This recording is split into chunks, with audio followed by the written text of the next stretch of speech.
За бэлгтэй өгдөг гүнжийн булаг гэ газар ичсэн байна. За гүнжийн булгийн домгийн талаар бас яг энэ яасан байна. Энд 2024 онд энэ хавийг бас тогтчуулт хийсэн байна. За тэгээд за энэ дээр бол юу вэ? Эцсийн савханцар бактерийн тест аваад үзье. За энэ бол маш өвөрмөц булаг байна. Яг ийм нэлээ намдор газар тогтсон.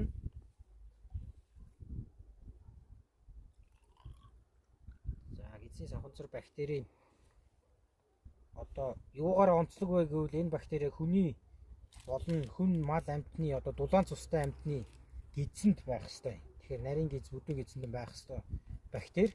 Тэгээ хэрвээ энэ одоо бактери тухайн бактерийн усанд агуулгаж байгаа бол тэр ус одоо хүн малын амьтны одоо баасаар бохирджээ гэдгийг илтгэдэг юм аа.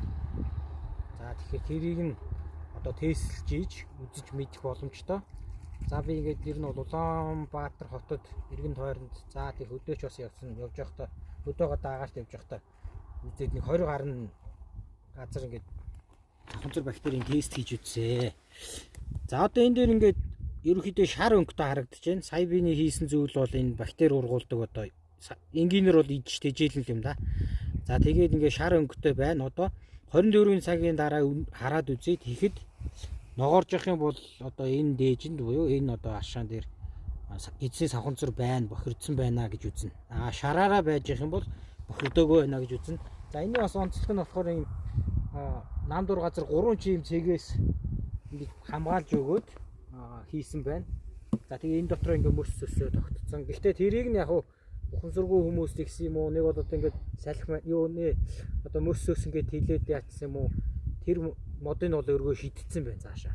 Холдуулсан байна. Тэгэхээр энэ баг л хүн хийсэн байхаа да.